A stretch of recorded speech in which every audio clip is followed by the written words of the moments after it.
Hello student, आज हम लोग क्लास 11 का एक बड़ा महत्वपूर्ण चैप्टर है रासायनिक साम्य, केमिकल इक्विलिब्रियम, जिसके अंदर का एक टॉपिक है केपी केसी में संबंध, रिलेशन बिटवीन केपी एंड केसी। इसके बारे में आज हम लोग जानेंगे, इसके व्यंजक को निकालेंगे। आइए देखते हैं समीकरण। मान लेते हैं, माना एक समीकरण है M1A plus M2B reversible N1C plus N2D। एक इस चैप्टर में एक टॉपिक है द्रव्यानुपातिक क्रिया के नियमानुसार केपी और केसी, जिससे इस समीकरण से हम केपी ज्ञात कर लेंगे। इस चैप्टर में बड़ा ही महत्वपूर्ण टॉपिक है केपी और केसी। समीकरण से हम पहले केपी ज्ञात कर लेंगे। द्रव्य अनुपातिक क्रिया के नियमानुसार, द्रव्य अनुपातिक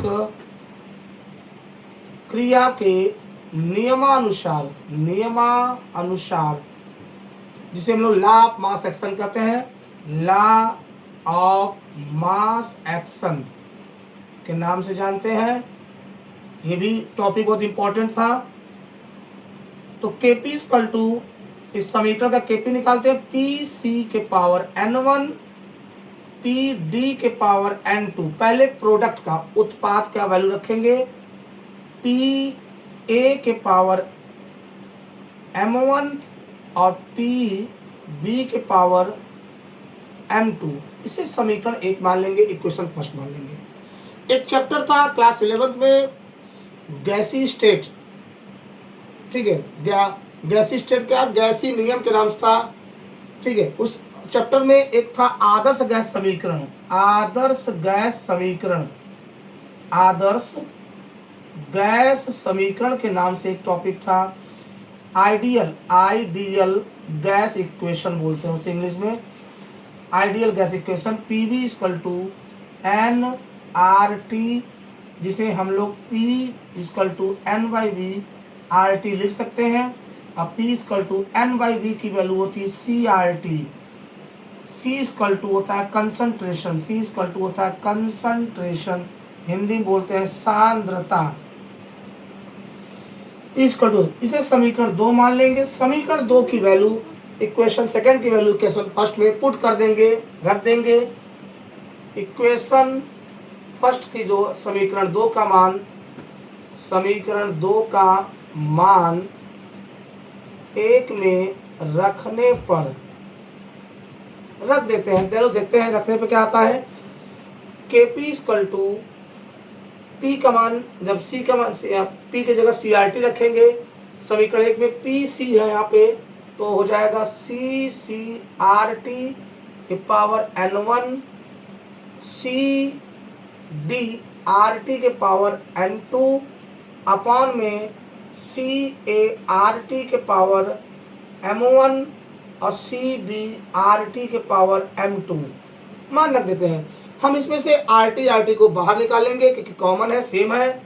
तो केपी इक्वल टू मेरा वैल्यू हो जाएगा सी सी के पावर n1 और सी डी के पावर n2 अपॉन में सी ए के पावर m1 और सी बी के पावर m2।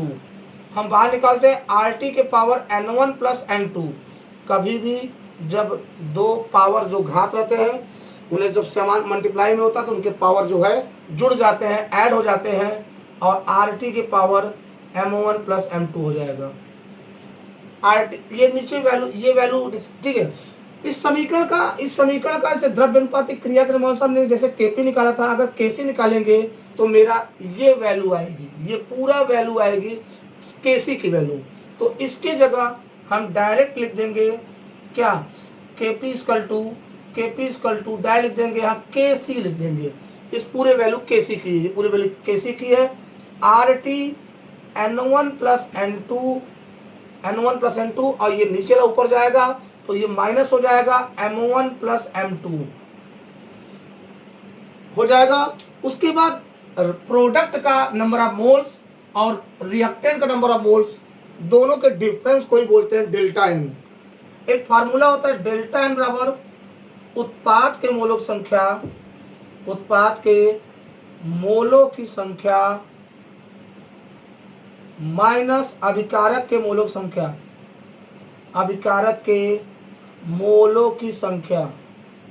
एक फार्मूला होता है जिसे हम लोग डेल्टा एन इक्वल टू, इस इक्वेशन के हिसाब से लिख देंगे N1 plus N2 minus M1 plus M2। तो इस जगह, इस पूरे की जगह पे वैल्यू हम डेल्टा एन की वैल्यू पुट कर देंगे। तो Kp equal to Kc into R T के power delta N, R T power delta N हो जाएगी वैल्यू मेरी। ये Kp Kc में रिलेशन है, संबंध है Kp Kc, Kp equal to Kc into R T power delta N, जहाँ Kp जो है साम्य स्थिरांक, Kp द्रव्यनुपातिक क्रिया के अनुसार जो Kp होता है उसका वैल्यू है, Kc जो है सांद्रता के सापेक्ष कांस्टेंट है, R जो है गैस नियतांक है, T टेम्परेचर ताप है, डेल्टा एन जो है उत्पाद के मूलक संख्याओं का योगफल और अभिकारक के मूलक संख्याओं का योगफल का अंतर है डेल्टा एन।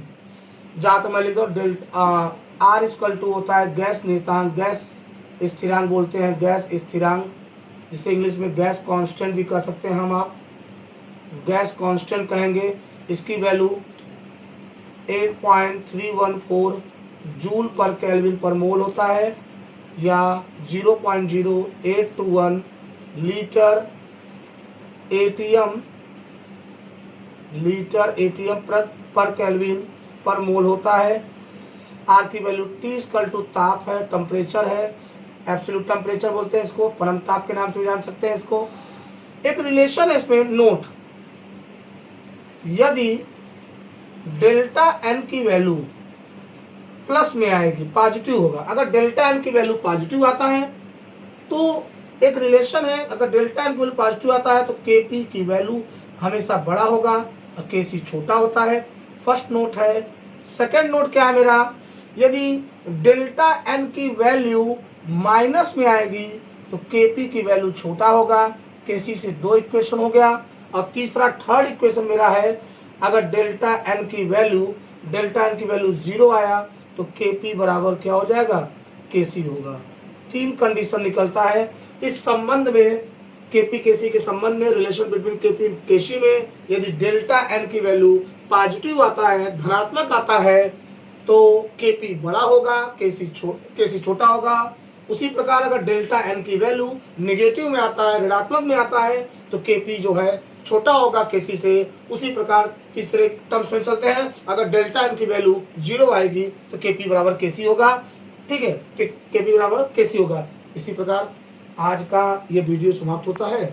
आप लोग को आशा है कि Kp Kc में रिलेशन समझ में आया होगा। ठीक है, इसी प्रकार हमारा और वीडियो देखने के लिए हमें लाइक करें, सब्सक्राइब करें। Thank you.